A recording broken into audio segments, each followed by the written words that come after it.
जय श्री राम। राजा गजन के पानवा पुराण बेसही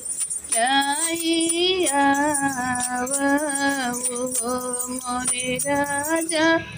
गजन के पानवा पुराण बेसही आवते वो एक बन गाइले दूसर बना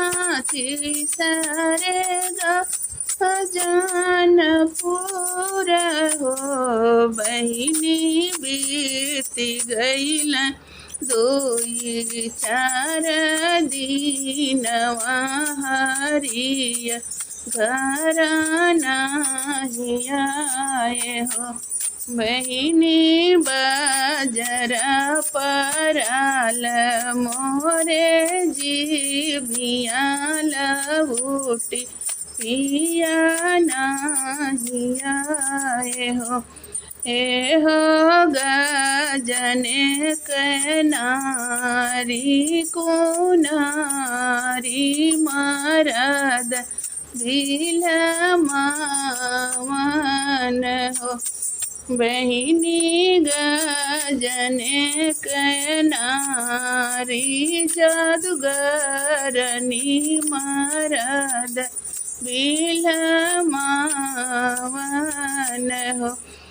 सजैन भेड़ावा बनावै आधिया राती खोलेली हो बहिनी आधी राती मन ई बनावै गजान पुराना ही जायो बहिनी बजरा पराल मोरे जीभिया बाही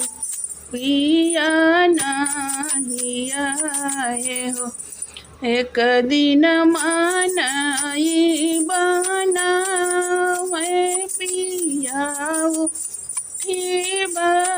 बैठाल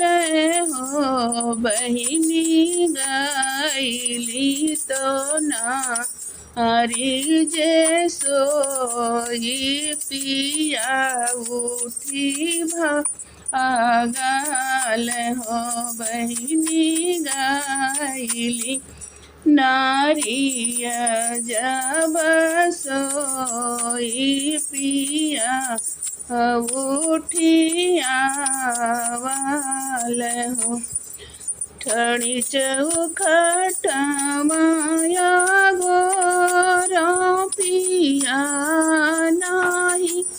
आए हो बहिनी बजरा पराल मोरे जीभिया बाही पिया नहीं आए बहिनी तारण तारण ढूरे आंसुआ पियाज घर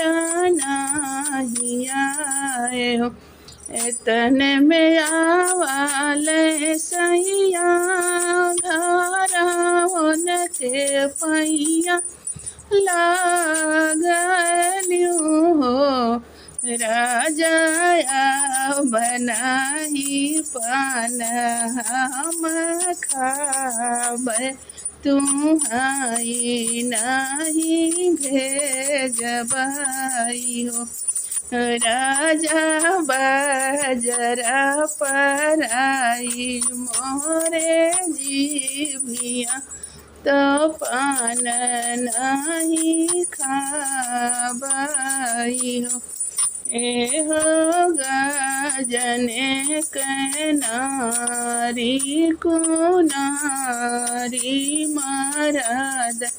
बिलमान हो जे यह सोहर गावे तो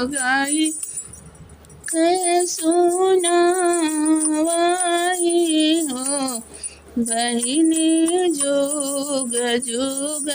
जिए मोर सजना और मोर लालना। जय श्री राम।